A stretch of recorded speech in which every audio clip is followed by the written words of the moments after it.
Assalamualaikum warahmatullahi wabarakatuh. Selamat pagi anak-anak, selamat pagi semuanya. Pada video kali ini, Bu Guru akan menjelaskan atau kita akan mempelajari tentang ciri-ciri makhluk hidup. Ini adalah ringkasan materi dari tema 1, subtema 1 ya, tentang ciri-ciri makhluk hidup. Nah, langsung saja. Makhluk hidup. Makhluk hidup itu terdiri dari manusia, hewan, dan tumbuhan. Lalu, kenapa meja bukan makhluk hidup? Meja kan terbuat dari tumbuhan, yaitu terbuat dari kayunya ya. Kenapa itu bukan makhluk hidup? Karena segala sesuatu dapat disebut makhluk hidup apabila memiliki semua ciri-ciri makhluk hidup. Nah, kemarin anak-anak sudah belajar kan tentang beberapa ciri makhluk hidup. Anak-anak sudah bisa menyebutkan minimal 2, yaitu bergerak dan bernafas. Nah, di sini mari kita amati. Meja, apakah dia bisa bergerak? Tentu saja tidak ya, Nak. Meja itu dapat bergerak karena digerakkan oleh manusia. Kemudian, bernafas.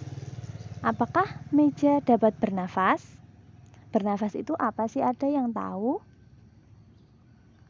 Nah, bernafas adalah proses pertukaran oksigen dan karbon dioksida di dalam tubuh makhluk hidup.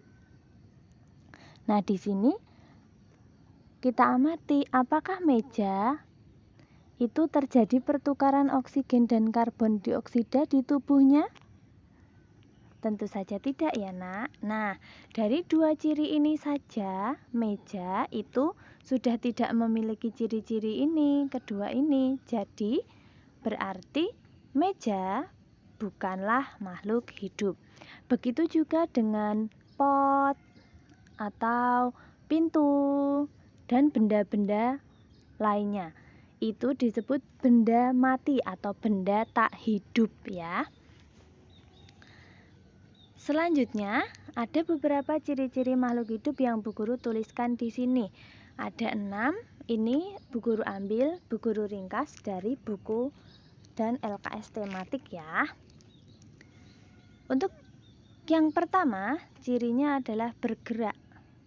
Bergerak itu contohnya berjalan, berlari, berenang, melata, dan tumbuh mendekati cahaya. Nah, untuk tumbuh mendekati cahaya ini adalah contoh gerak dari tumbuhan. Nah, karena pergerakannya itu sangat kecil atau sangat sedikit, maka kita kadang tidak bisa melihatnya.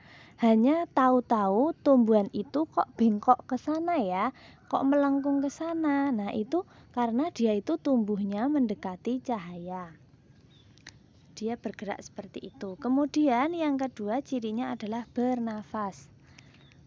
Bernafas tadi ya, seperti tadi yang Bu Guru jelaskan, adalah pertukaran oksigen dan karbon dioksida di dalam tubuh makhluk hidup. Nah, di sini ada yang namanya organ pernafasan. Contohnya adalah paru-paru, insang, trakea, dan kulit. Nah, untuk contoh dari masing-masing ini nanti kita akan bahas di slide selanjutnya ya. Untuk ciri yang ketiga adalah tumbuh dan berkembang. Tumbuh itu artinya bertambah ukuran dari kecil menjadi besar. Misalnya anak ayam menjadi ayam dewasa. Nah, itu namanya tumbuh. Pohon yang kecil menjadi pohon yang besar, itu namanya tumbuh. Sedangkan berkembang adalah bertambahnya kemampuan makhluk hidup itu sendiri ya. Misalnya ayam yang tadinya baru menetas, dia belum bisa mencari makan sendiri, harus makan dari yang dikasih oleh ibunya. Nah, sedangkan ketika dia dewasa, seiring berjalannya waktu, dia bisa mencari sendiri di tanah. Nah, seperti itu kemampuan untuk mencari makannya bertambah, dan juga kemampuan makhluk hidup lain. Nah, itu namanya berkembang. Kemudian yang keempat, beda lagi ini nak, berkembang biak. Nah, bukan karena sama nanti artinya jadi sama, bukan ya. Ini artinya beda. Berkembang biak itu bertujuan untuk melestarikan jenisnya.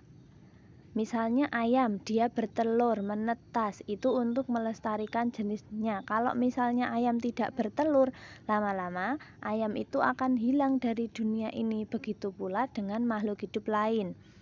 Nah, cara berkembang biak itu masing-masing makhluk hidup juga berbeda. Manusia hanya bisa melalui cara melahirkan. Kemudian untuk hewan dan tumbuhan itu bisa bertelur melahirkan, ada juga yang bisa melahirkan.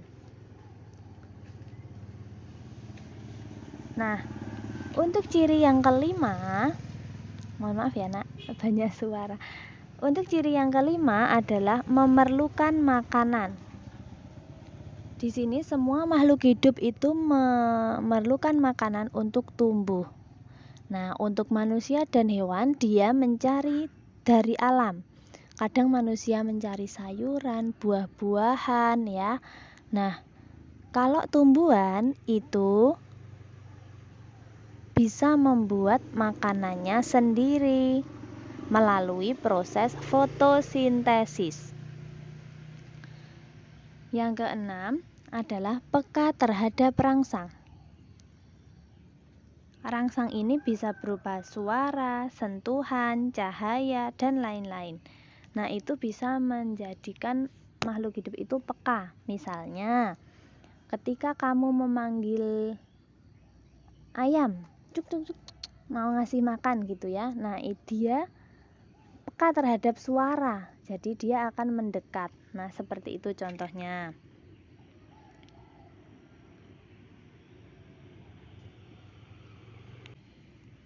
Selanjutnya kita bahas satu persatu ya. Untuk yang pertama adalah bergerak. Seperti tadi, manusia bisa berjalan, berlari, melompat, menoleh, mengangkat tangan, dan lain-lain. Manusia bisa bergerak dengan bebas. Hewan juga bisa berlari, berjalan, menghampiri makanan, menoleh, dan lain-lain. Hampir sama dengan manusia ya, tapi tidak semuanya sama. Kemudian untuk yang tumbuhan seperti tadi ya, bergerak ketika mendekati cahaya. Tumbuh mendekati cahaya ya.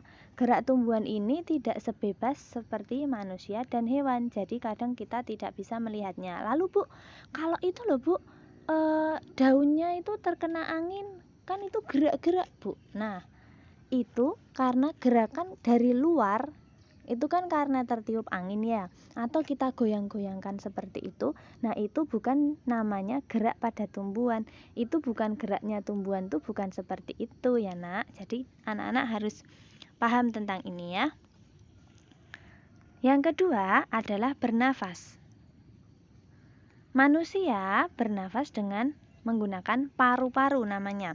Udaranya masuk melalui hidung, kemudian dibawa ke paru-paru, disaring dulu oleh bulu hidung ya, kemudian dibawa ke paru-paru, kemudian dialirkan ke seluruh tubuh, kembali ke paru-paru, dan dikeluarkan lagi melalui hidung. Nah, seperti itu untuk yang manusia. Sedangkan untuk yang hewan ada beberapa alat pernafasan di sini, organ pernafasan ya. Yang pertama adalah paru-paru. Paru-paru ini dimiliki oleh paus, lumba-lumba, sapi, kambing, monyet, dan lain-lain. Kemudian trakea itu dimiliki oleh jenis serangga, misalnya kecoa, jangkrik, dan lain-lain ya. Kemudian insang ini dimiliki oleh beberapa jenis ikan, dan untuk kulit dimiliki oleh cacing. Dia kan berada di dalam tanah, jadi dia bernafas dengan kulitnya. Kemudian paru-paru dan kulit ini dimiliki oleh katak. Jadi katak itu ketika masih kecil dia akan bernafas menggunakan kulit. Kemudian ketika dewasa dia akan bernafas dengan paru-paru. Selanjutnya untuk paru-paru dan pundi-pundi udara ini dimiliki oleh burung. Nah, paru-paru digunakan ketika dia tidak terbang, dan sedangkan pundi-pundi udara atau kantung udara ini digunakan ketika burung itu terbang. Nah, selanjutnya pada tumbuhan itu dapat menghirup oksigen dan juga karbon dioksida. Kalau manusia dan hewan itu hanya menghirup oksigen lalu mengeluarkan karbon dioksida. Sedangkan tumbuhan itu menghirup dua-duanya. Menghirup oksigen ketika malam hari, sedangkan menghirup karbon dioksida ketika siang hari. Nah, di sini kenapa kok menghirup karbon dioksida di saat siang hari saja? Karena selain menghirup karbon dioksida itu selain digunakan untuk bernafas, dia juga sekaligus digunakan untuk proses fotosintesis, yang mana proses fotosintesis itu kebanyakan terjadi di siang hari karena ada cahaya matahari. Nah, udara, oksigen atau karbon dioksida tadi masuk melalui mulut daun atau stomata. Kemudian karbon dioksida digunakan tumbuhan untuk melakukan fotosintesis ya. Ini sudah dijelaskan tadi. Oke, selanjutnya untuk yang ketiga. Untuk yang ketiga, tumbuh dan berkembang. Tadi artinya tumbuh itu dari kecil menjadi besar.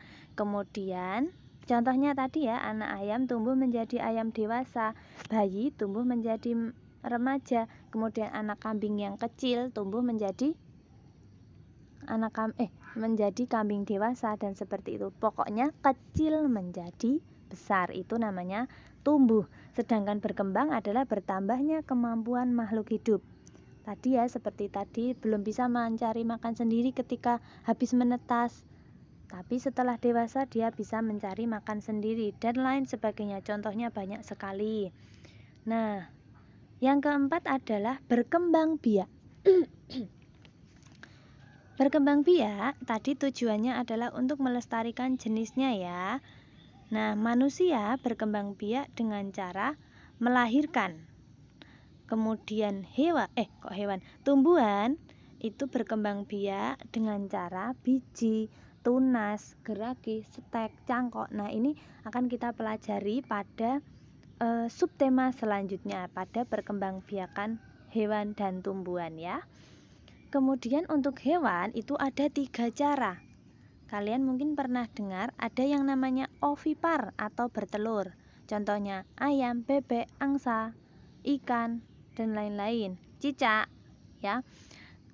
Dan yang kedua ada vivipar atau beranak atau melahirkan ya. Kalau bahasa halusnya melahirkan. Ini contohnya ada kelinci, kanguru, kucing, panda, dan lain sebagainya. Kambing, sapi ya. Kemudian yang ketiga ada ovovivipar, yaitu bertelur sekaligus melahirkan atau bertelur dan beranak. Nah, contohnya ular, terutama ular-ular yang berbisa, kemudian kadal, bunglon, iguana, tapi hanya beberapa jenis iguana saja, tergantung jenisnya ya. Itu untuk berkembang biak. Selanjutnya nomor 5 adalah membutuhkan makanan. Hewan dan manusia itu mencari makanan dari alam. Manusia memanfaatkan hewan dan tumbuhan sebagai bahan makanannya. Kemudian tumbuhan, dia diberikan kemampuan tersendiri untuk membuat makanannya sendiri. Jadi dia tidak mencari makan dari alam, tetapi memang bahan-bahannya itu disediakan oleh alam, tapi makanannya sendiri dia itu buat sendiri dengan proses fotosintesis. Nah, bahan-bahan tadi yang didapat dari alam tadi diolah dalam tubuh tumbuhan, kemudian dijadikan sumber energi oleh tumbuhan untuk tumbuh. Jadi dia digunakan untuk tumbuh, seperti juga manusia dan hewan. Dia memerlukan makanan untuk bisa mendapatkan energi untuk tumbuh juga, ya. Nah, lalu apa sih dan bagaimana sih fotosintesis itu dapat terjadi? Nah, fotosintesis tadi seperti yang udah kita tahu adalah proses pembuatan makanan yang hanya dapat dilakukan oleh tumbuhan saja ya. Nah, di sini fotosintesis itu terjadi pada daun, terutama yang masih berwarna hijau karena daun itu masih mengandung klorofil atau zat hijau daun. Nah, kemudian bahan utama fotosintesis itu ada 4. Yang pertama, karbon dioksida, kemudian air, kemudian cahaya matahari, dan yang terakhir adalah klorofil. Nah, karbon dioksida tadi didapat dari sisa pernafasan hewan dan manusia yang masuk melalui mulut daun atau stomata ya. Kemudian air itu didapat dari dalam tanah, dia akarnya menyerap air. Kemudian cahaya matahari sudah disediakan oleh alam, dan klorofil itu sudah ada pada daun yang berwarna hijau. Selanjutnya, reaksi atau proses fotosintesis. Yang pertama tadi CO2 atau karbon dioksida itu ditambah dengan air ya yang didapat dari akar tadi, kemudian dibantu oleh cahaya matahari dan juga klorofil akan menghasilkan makanan dan atau glukosa ya, makanannya itu glukosa namanya, dan juga oksigen. Nah, di sini jadi hasil fotosintesis itu adalah berupa makanan dan juga oksigen. Maaf.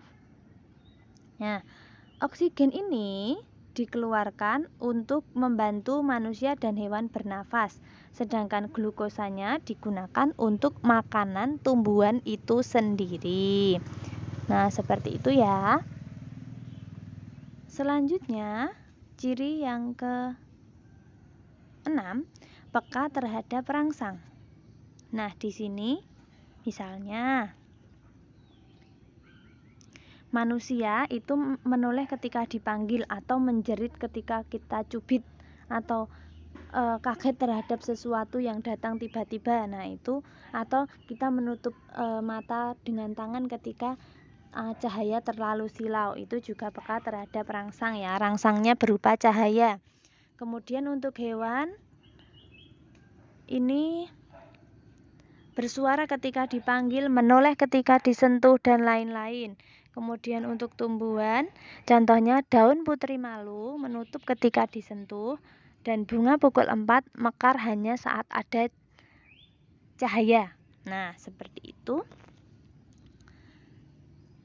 ciri-ciri makhluk hidupnya. Terima kasih sudah belajar bersama Bu Maya ya. Jangan lupa untuk subscribe dan juga like video ini, dan boleh disebarkan ke teman-teman yang lain.